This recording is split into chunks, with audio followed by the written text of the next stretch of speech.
Hey, how are you? You can just flip your phone. Yeah, I flipped it. Yes. I couldn't wait for this chat, actually.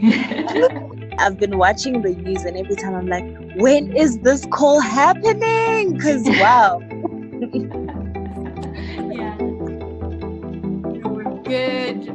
Hi, everyone. Okay, my name is Virginia. I'm 17 years old. In my free time, I like to volunteer with UNICEF. I've been in the lockdown for 22, 23 days. I'm locked in with my mom, dad, and sister.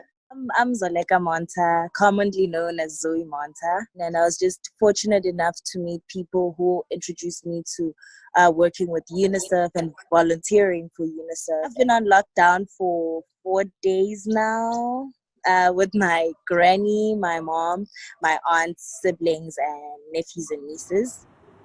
As soon as our Prime Minister announced that we were going to go on a lockdown, I was a bit shocked. I thought like it was going to be just for a couple weeks and then everything was going to go back to normality. And then I felt like, what are we going to do with schools?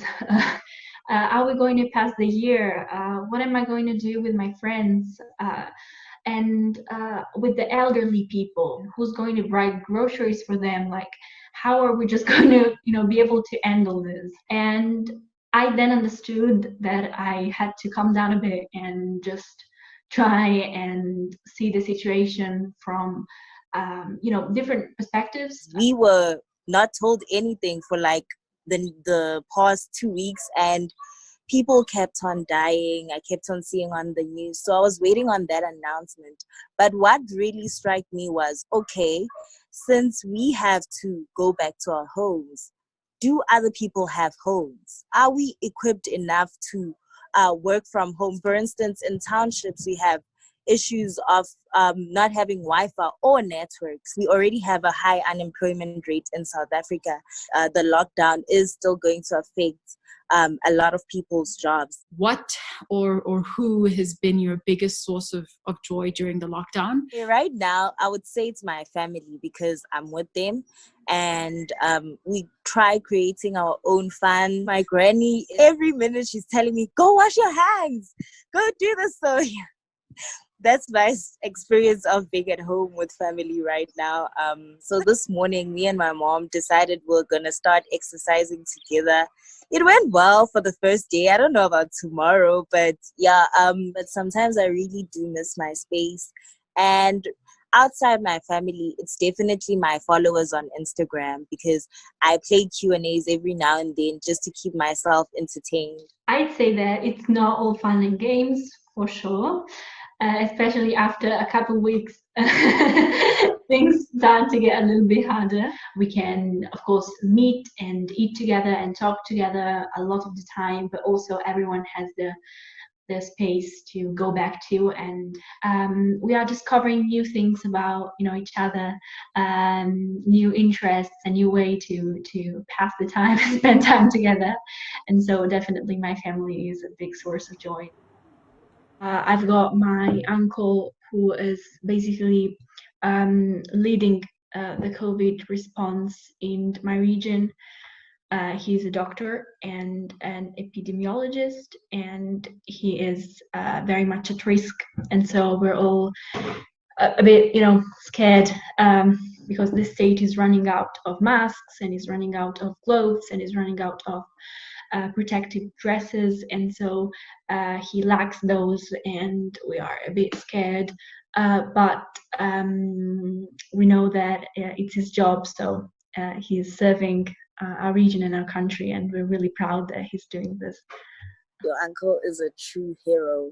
On my side, I haven't met anyone who has it, but I'm actually really scared because I heard that an older lady in Kailicha got it, because that means it can get to townships, and that's where it's most likely to spread most, because there's a lot of people.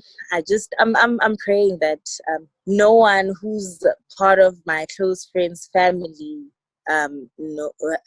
gets it. In Italy, only 67% of young people now have the chance to be on online learning. We weren't prepared. We weren't used to using online tools, and teachers find it very hard to adapt. And many teachers are rejecting this new tool. I think we are risking to have an educational emergency as well. I know a lot of students, my friends mostly, who didn't want to go home because they know that it's not a very healthy environment for them, or for them to even study from there. You know, the social distancing that we have been practicing for so long, I think will have an impact on life after COVID-19. We will, of course, value more going out, going for a walk, going out for dinner, or all the little things that we took for granted. I see it becoming a very digital world. Everything after this won't go back to us going to the shops normally. We'll have to adapt to doing things online rather than. Zoe, I think we've lost you. Okay, I think, we've lost Zoe. Oh man, I was so excited to hear this. Shame, I think her phone may have died. Yay, we are all back. We cannot predict life, because 1 minute I was like, yo, I'm getting ready for my TED talk. The next minute it's all postponed because of a virus. So this kind of like shows us that life is unpredictable and we have to use every moment intentionally. Maybe this is a blessing in disguise, and maybe something good will come out of this. Level of vulnerability that we have reached, and that we all have reached, so not just people that are in a war zone, will push us to be more sympathetic and to believe more in solidarity and in dealing with issues together. There's no such thing as you are from Italy, I'm in South Africa, what you have cannot get me. This virus is just proof that one thing that affects one person can affect the whole world. I know on my side, I can help organize hand sanitizers. You can also donate. Also, most importantly, staying at home, because when you stay at home, you're not only staying for yourself, you're staying for all the other people in the world. That's what I think is important right now. Something that I find really helpful is being a source of reliable and truthful information. I'm trying to do it myself through my social media, and this is maybe more needed now than ever to all be on the same page. To young people of the world, I'd say let's just face this challenge together as one global community, because that's the only way we're going to win this fight. Being selfless, not to only think for ourselves, but to think for the world in general. There's people who are in marginalized communities who will need our help more than ever. We cannot do anything if one person does not act effectively. So yeah, that's my message. Oh, guys. Maryam, don't cry.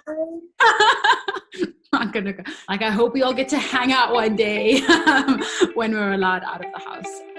But yeah, I hope you guys had a good time. I think I'm gonna try it. So I want to take a photo.